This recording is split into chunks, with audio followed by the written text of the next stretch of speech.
Дигиталното евро е един дигитален глак, една антиутопия, която нито един човек, който обича свободите в Европа, не трябва да го допуска.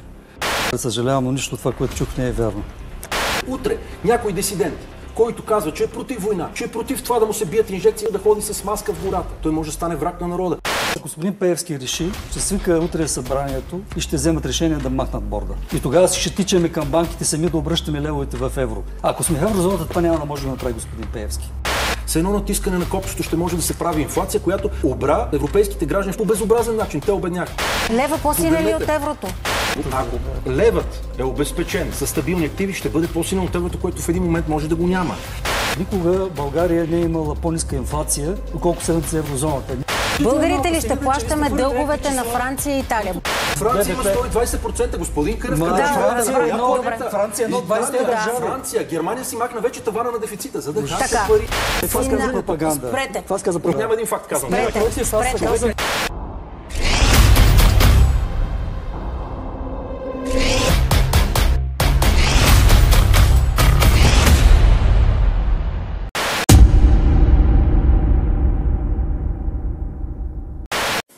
Какви са ползите и рисковете от влизането ни в еврозоната? Готови ли сме да станем членове още през януари 26 година? Това са въпросите, които си задаваме всички.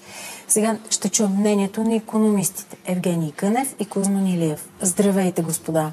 Здравейте! Какъв е краткият отговор на въпроса ползи или повече рискове има от влизането ни в еврозоната, за да можем да ориентираме зрителите в вашите позиции? След това влизаме в детайли. Заповядайте, господин Кънев. Много повече ползи има и рисковете са често надути. Като рискове, понеже няма така обяснителна кампания. И това е голям проблем на всички политици. Затова си имаме тази ситуация на тревожност в страната, защото на практика никой не искаше да обясни ползите от членството в еврозоната толкова много години. И най-вече никой не казваше колко е цената на борда. Всички, за да се пази финансова стабилност, приемат борда като нещо ефтино, нещо работещо добре, нещо всичко наред.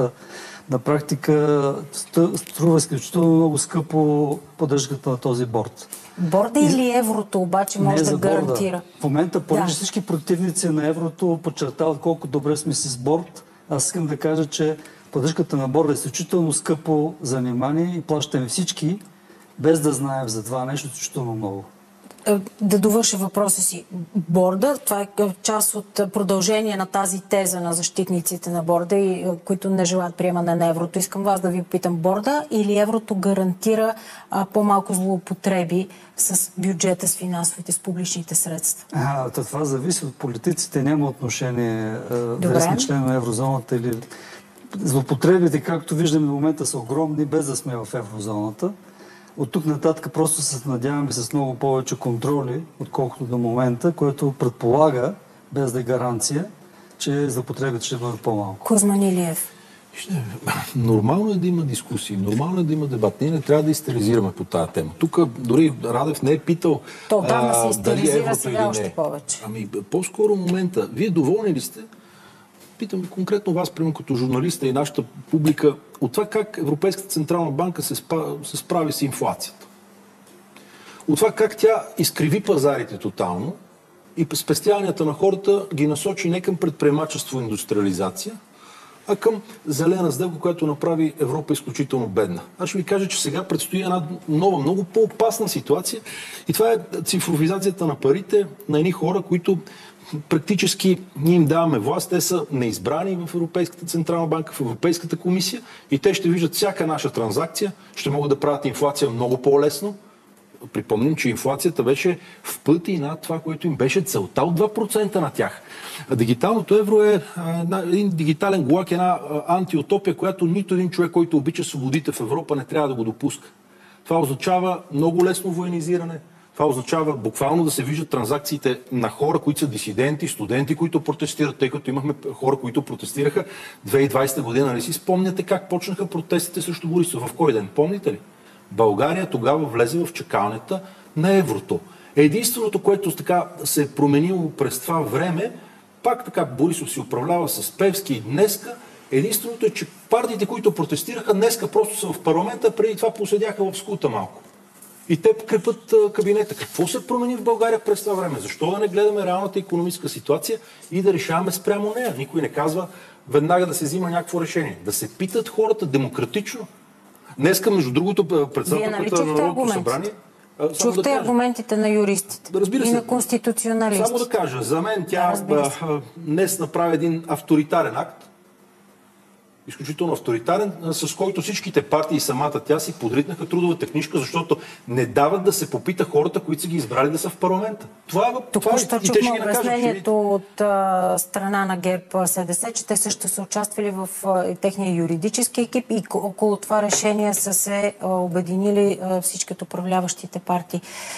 Господин Кънев, какво отговаряте на това, което чувате в момента? Аз не знам какво напред, съжалявам, но нищо това, което чух, не е вярно. Давайте едно по едно, защото това е част от разсейването или не разсейването на страховете, затвърждаването на опасенията на хората. Дигиталното евро също се прави за улеснение, а не за следение. Защото какво означава ние ще бъдем следени? В момента не би случайно, който е заподозрян да не може да бъде следен. Я питайте ДАНС, има ли някой, който няма информация за него в страната? Тогава всички ще могат да бъдат следени. Това е проблем. Не, аз казвам, че това сега не може, аргумент, защото всъщност... Сега транзакциите не могат да бъдат проверявани. Нека да се слушаме само секунда, защото имам малко време да кажа каквото искам да кажа. Всеки ще има възможност да каже. Това, което на практика ние плашим постоянно с някакви измислени страхове, това е ключовия момент. Всичко се към Европа е страшно, нали, спомняте се още мигранти, ваксини. Шенген. Беше тук, преживяхме тук Шенген. Прекрасна Европа. Направо е разкошна Европа в момента. Чакайте, говорим за еврото и за ползите и за това дали са рисковете. Секунда. Момент. Господин Кънев, давайте и за всеки има време. Глупости не било вярно това. Чакайте, нека сега. След малко вие ще имате възможност да кажете още аргументи за невлизането.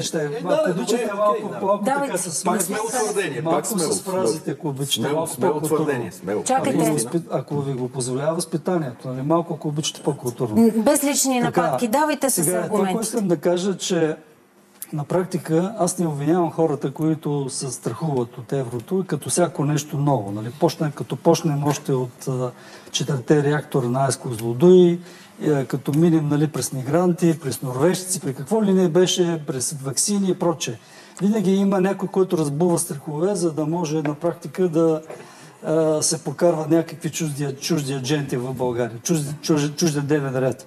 Аз съм шокиран от факта, че при положение, че Конституционният съд с пълно неудушие, при положение, че секретаря на президента, при положение, че 40 топ юриста, нали, са казали също, че това е абсурд, нали, което е, че противоконституционно ние казваме, че се ритала книжката била...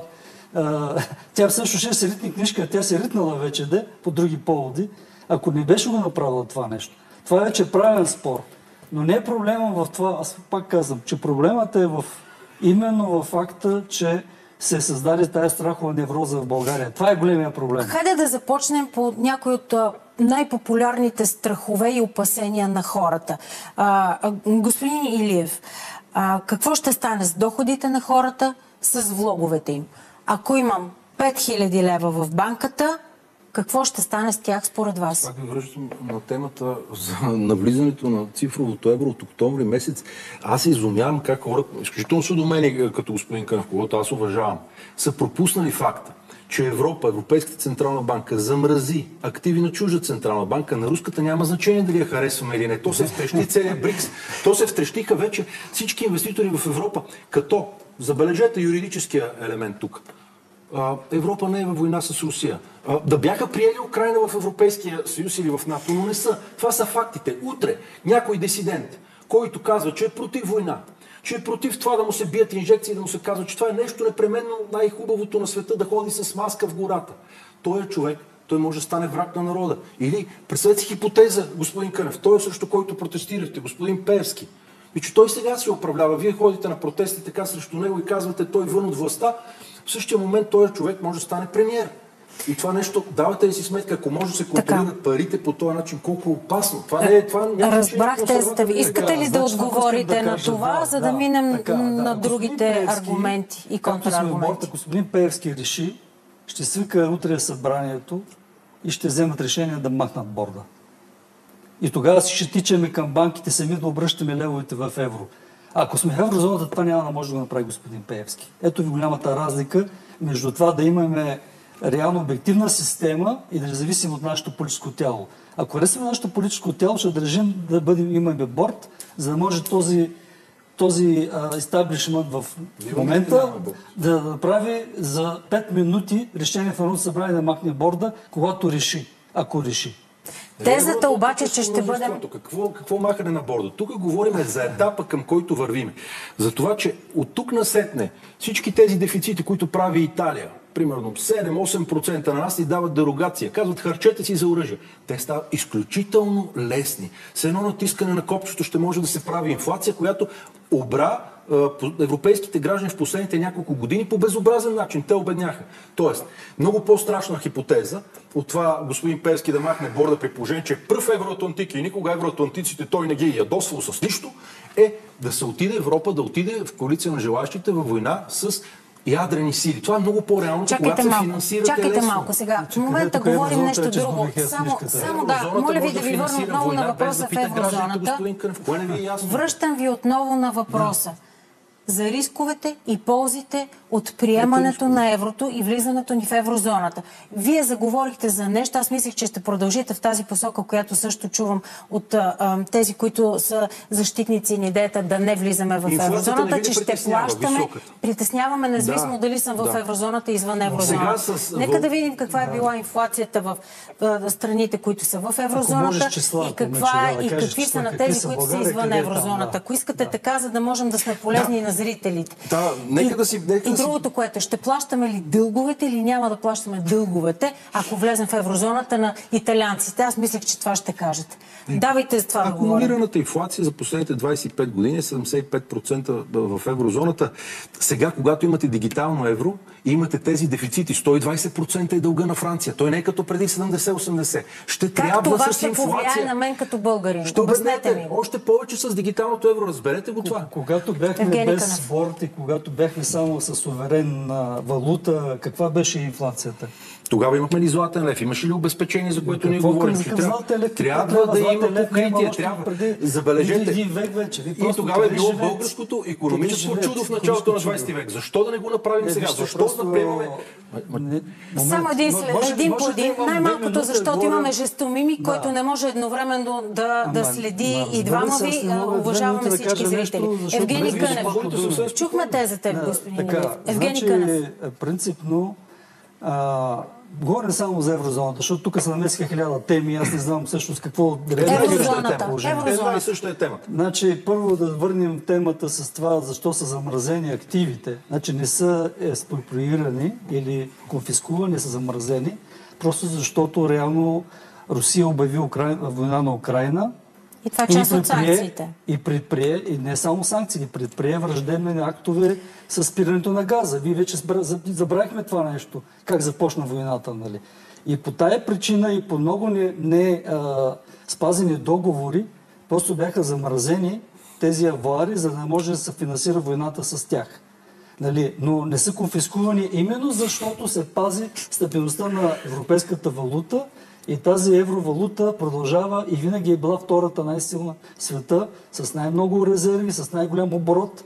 И съответно това е смешно, ние да казваме, че лева е с борд вързан към еврото, е по-стабилен. Лева по-силен ли от еврото? Господин Илиев, лева по-силен ли от еврото? Ние говорим за хипотеза, в която е време вече сериозните хора в България, добрите икономисти, да започнат да говорят за покритие на лева с стабилни активи. Не може българския лев, дори изчакайте само секундичка. И еврозоната в момента, и сега в борда. Знаете ли си какво е покрит лева в момента? Лева по-силен ли от еврото? Моля ви, отговорете ми да или не. От икономиката, господин Кънев. Това добро обезпечение ли? Лева по-силен ли от еврото? Ако левът е обезпечен с стабилни активи, ще бъде по-силен от еврото, който в един момент може да го няма. Защото Франция има 120% дълг от икономиката. Италия има 130%. Ще фалира. Това е ви попитах на мен. ги наказват. Може ли да ми обясните как... Може ли да ми обяснете ми, моля, обяснете на мен и на зрителите тезата си. Това, че са зле Италия и Франция, как ще се отрази на нас, ако сме в еврозоната? Когато има такъв огромен дефицит и трябва да вдигнат данъците, за да се бият с Русия и да си платят дефицита, и нямат пари, пазарите ги наказват, и господин Кънев това не го ли знае, не знам какво следи, Европейската централна банка с дигиталното евро ще напечата пак трилиони, както напечата и изби инфлацията. Нейният мандат е 2%. Инфлацията стана двуцифрена в еврозоната. Къде бяхме? Къде спадаме? Давайте бърз отговор, защото аз също имам други въпроси. Ако може ли само почивка за малко, ако обичате? Искате ли да отговорите? Значи искам да кажа, че никога България не е имала по-ниска инфлация, доколко седната за еврозоната. Ние се мъчихме. Спомните ли се, защо не бяхме преди още миналата година? Не покрихме точно този критерий. Сега пак някакви хипотези, просто без да са хипотези. Огромни са дълговете на еврозоната. Ама те са огромни дълговете, не на еврозоната.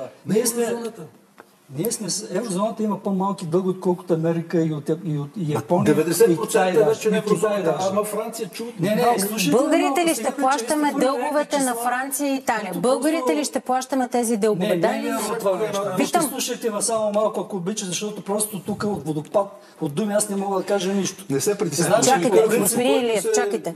Зададох въпрос, моля да получа отговор. Зададох въпрос, моля да получа отговор и от двама ви. Господин Кънев, давайте, времето минава. Спокойно. Така, значи България, влизайки като член става на Европейската централна банка, към еврозоната има специален механизъм, който е казва механизъм за стабилност, ESM, и всъщност той се занимава с проблемите страни, когато има такива. До сега в момента е имало реално само криза в еврозоната преди 10 години. И гръцката криза покрай нея. Значи, когато има проблем, този механизъм набира пари на свободните финансови пазари, с тях да помогне на някаква закъсала страна. Къде има България случая? Никъде няма. Ние реално вкарваме единствено един малка част от валутния резерв като капитал на Европейската централна банка. Това е нашият инпут, това е нашия внос. Но постоянно това е едно от многото спекулации, че постоянно България, забележете, ще да спасява големите държави в света с нашата икономика. А всички ни казват, че Европейската централна банка спаси България в началото на пандемията, заради което реално ние бяхме приети тогава и в чакалнята, и след това де-факто... Така, понеже вървим към финал на разговора, който... Банков съюз. Разбрах тезата ви. Вървим към финал на разговора, който е ясно, че не можем да изчерпим. Но имам един въпрос към вас, господин Илиев, тъй като днес бе потвърдено отново специално с писмено категоричната подкрепа на големите бизнес организации и работодатели в България за присъединяването ни от 1 януари 2026 година. Ако българският бизнес е спокоен, тогава какъв е проблемът? Проблемът е, че Европейската централна банка започна да прави... Вие чакайте, казвате кратко на много сложни въпроси. 2 пъти по-голям е баланса като размер на Европейската централна банка на намеса от Федералния резерв в икономиката. Тоест тя си стане един политически фактор, който спасява фалирали правителства. Вие вярвате ли на европейското лидерство, че ще остави Европейската централна банка да работи добре, при положение, че тия хора практически направиха тотален зулум с демокрацията в Румъния, абсолютен тотален зулум с това Марин Ле Пен да е махната от изборите. Аз искам пак да ви върна в еврото. Това беше темата. Вижте. Натиска от политиците в Европа, които са задлъжнели върху Европейската централна банка, да печатат трилиони. 78% под Франция има 120%, господин Кънев. Франция е 120%. Франция, Германия си махна вече тавана на дефицита, за да харчат пари. Ма няма ужас, това са факти. Финално е просто сложно. Това каза пропаганда. Няма един факт, казвам. Господин Кънев, финалното изречение от вас.